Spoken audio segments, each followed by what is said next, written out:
Donc là, je vérifie sur la 3D que j'ai bien rentré mes ouvertures aux bonnes cotes. Et une fois que j'ai rentré mes ouvertures extérieures, donc il me restera encore mes diffrées branchées à l'intérieur, pardon. Je vais faire la feuillure. Comment je vais faire ça? Je vais cliquer sur l'ouverture. Soit je fais clic droit, modifier la famille, soit je vais dans le menu modifier la famille, soit je clique dessus.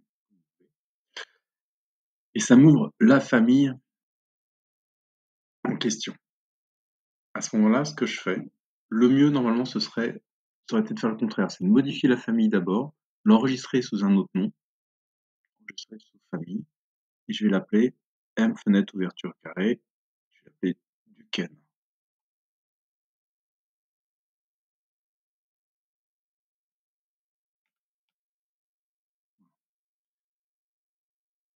Comme ça, j'abîme pas mon modèle. Et une fois que j'ai fait ça, comment je vais faire? J'ai mon plan d'étage, mon niveau de référence. Donc ça, c'est tel qu'est fait la fenêtre. On voit qu'on a une largeur avec un axe de positionnement de fenêtre qui est des deux côtés pareil. On a à côté de la mise en place, donc on imagine que là, ça va être l'intérieur, sans doute, et là, c'est l'extérieur.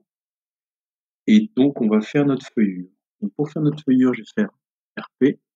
Je vais la définir géométriquement, toujours par rapport à des plans de référence. Là, je vais faire ma feuillure. Comment je peux faire? Par exemple, je pourrais faire comme pour l'ouverture de baie, quelque chose comme ça en faisant équivalent. Non, il ne veut pas. Donc, je fais pas comme ça.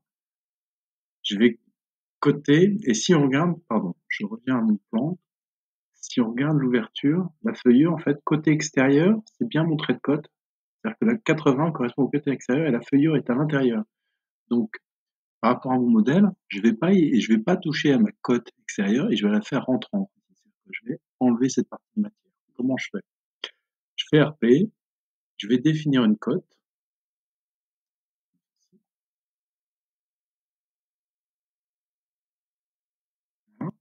Et pour lui définir une feuillure, je vais créer un paramètre. Ici, un paramètre en plus, qui va s'appeler feuillure, qui sera un paramètre de type, parce que toutes mes fenêtres vont avoir le même type de feuillure. S'il y avait des feuillures différentes, je ferais occurrence, mais là, ça serait compliqué.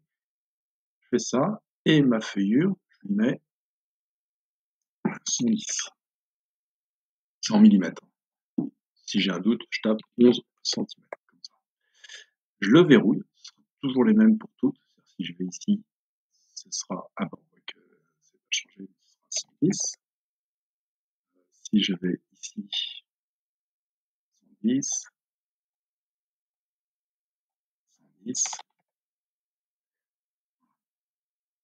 Ce que je peux faire, c'est que je mets égal 110, comme ça me le mettra partout. Vous voyez, ça disparaît en gris, et ça va me mettre 110 pour toutes mes familles. Là, c'est ma feuille. Maintenant, il faut que je lui affecte. Je ne sais pas si vous faites plus petite. Là, il faut que je lui affecte la feuillure. Donc ici, je vais lui dire que cette cote, c'est égal à la feuillure. Cette cote est égale à la feuillure. Maintenant, ça n'a rien changé sur mon plan. Il y a juste un truc, c'est que la feuillure, en fait, vous savez, si je regarde sur mon plan, sur ma coupe, surtout, ici, elle rentre à l'intérieur au niveau du linteau, à mi-chemin. Donc, ici, je vais faire pareil, RP, un plan, côté de la mise en place, donc ce sera de ce côté-là, et pareil, le code, et je dis que cet espace-là, ça vaut l'espace de feuillure. C'est que ma feuillure, elle va rentrer comme ça. Maintenant, quand je reviens ici, si j'essaye d'utiliser ces outils-là et de faire une forme vide, en fait, il ne veut pas parce que j'ai déjà une forme de coupe au niveau du... Je ne peux pas faire une forme de vide sur une autre forme de vide, sur une autre forme de vide. Donc, ce que je vais faire, je vais supprimer ma fenêtre. Un bon moyen de le faire, c'est pour être sûr d'attraper la bonne chose, c'est d'attraper avec Tab ici. Je vérifie. Voilà. Et je la supprime. Ça me fait un mur plein. Et maintenant, ce que je vais faire deux formes fantômes, créer, forme vide, de type, bah, pareil, alors je pourrais faire, je vais faire deux extrusions. Vous voyez, une extrusion comme ceci, qui va de là à là, et une extrusion qui va de là à là. Je vais faire la première, vide par extrusion. Je vais attraper ça, et surtout, je verrouille. Mais le problème là, c'est que je ne sais pas si je verrouille sur le bon endroit. Donc je vais faire CTRL Z. Je vais bien attraper mon plan de référence, je verrouille. Mon plan de référence, je verrouille. Ce plan-là, je vérifie s'il n'y a pas de plan de référencement, je verrouille. Ce plan-là, et je verrouille. Et ensuite, je raccorde avec la commande TR.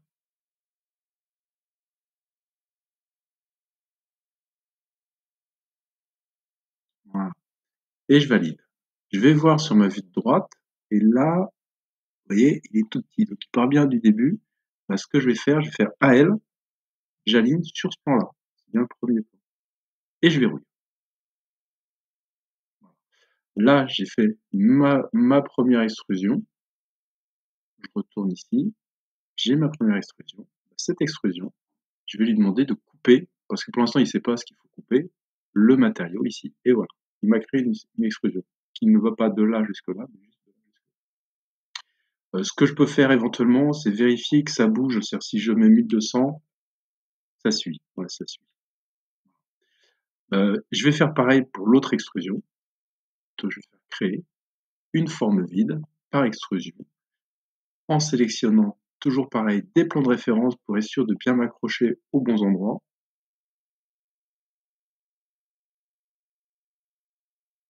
Et ensuite, je raccorde.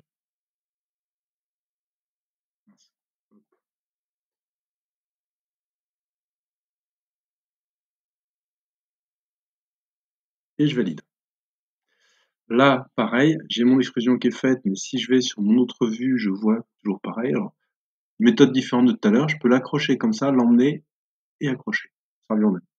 Plutôt que de faire aligner à elle, je peux directement avec le poignet jouer. Celle-ci, pareil, elle bouge. Je pourrais définir une hauteur de feuillure différente. On s'en fiche, là c'est comme ça. Et maintenant, dans cette vue-là, je vais lui dire de couper ça avec, vous voyez, en jouant avec Tab, je le refais. Quand je fais couper ici, quand je sélectionne, j'appuie sur Tab pour sélectionner la forme qui va couper le reste du mur. On a l'impression qu'il ne se passe pas grand-chose.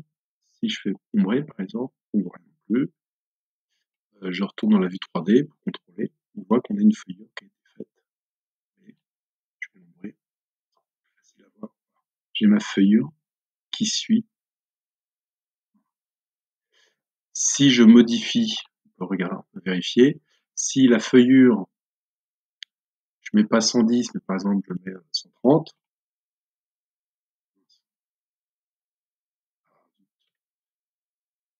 130. J'applique, on voit que ça se décale. Est-ce que ça a suivi partout? Ça a suivi partout. On va vérifier sur la vue en coupe que ça suive. Oui, ça suit. Voilà. Donc ça, c'est intéressant. Je remets ma feuillure à 110. OK. Je l'ai bien enregistré sous un nom spécial. Et maintenant, ce que je fais, je le ferme et je le charge dans le projet. Voulez-vous du Ken? Oui. Voulez-vous l'importer dans l'autre? Vous avez vu, moi j'ai installé l'extension PyRevit, c'est-à-dire que j'ai des onglets différents selon le projet qui est ouvert. Et là, si on regarde le détail, il m'a collé une ouverture carrée M.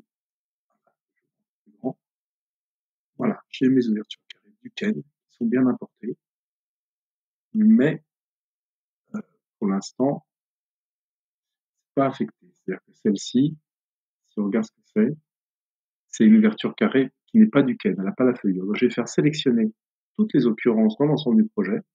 C'est une 100 par 235, et je vais aller chercher du Ken, 100 par 235. Ensuite, je vais prendre donc ça c'est une 80. Je vais faire sélectionner toutes les occurrences dans l'ensemble du projet. Je vais choisir une du Ken, 80 par 235. Et on voit bien qu'il me rajoute la feuillure. Et là, on voit qu'il y a un petit souci. Bon, après, 100 par 235, je l'ai fait. Celle-ci, je ne l'ai pas fait. Je vais sélectionner toutes les occurrences dans l'ensemble du projet, je dis que c'est du 240-235 du quai.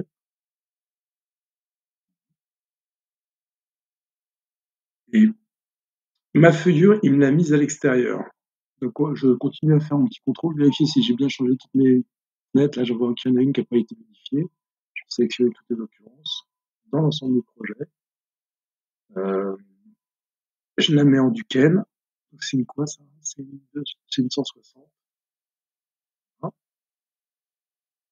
Je vérifie que j'ai mes feuillures. Là, les feuillures sont dans le bon sens. On verra pourquoi tout à l'heure. Et là, ma feuillure, elle y est. Là, elle y est pas. Si elle y est, donc là, j'ai l'impression que ça colle. J'ai changé tous les paramètres. Ah non, il y a celle-ci encore.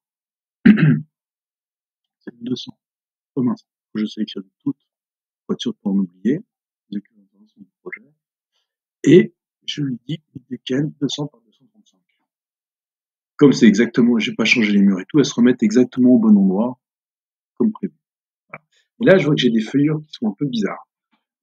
D'où ça vient?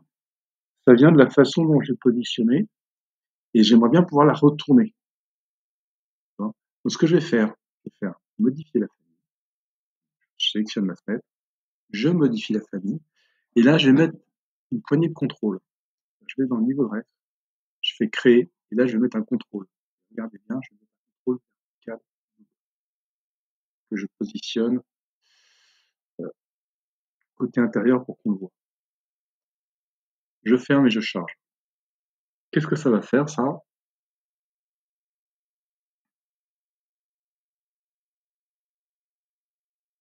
Je remplace les versions existantes. On a l'impression que ça change rien, mais par exemple, sur cette fenêtre-ci, vous voyez, il y a une petite poignée de contrôle. Et je vais l'inverser. Donc, je vais vérifier toutes mes feuillures. Et à chaque fois que j'ai une fenêtre qui est mal positionnée, on ne la voit pas toujours, mais là, il y a une petite poignée de contrôle. On va la positionner dans le bon sens.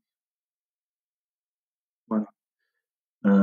Et là, on aura toutes nos ouvertures de fenêtres qui seront positionnées. Ah, j'ai oublié celle-ci. Donc, celle 80 par 210. Il n'y en a qu'une. C'est celle qui est. Voilà, celle-ci, je l'inverse. Je continue. Ici, on a celle-ci, elles sont dans le bon sens.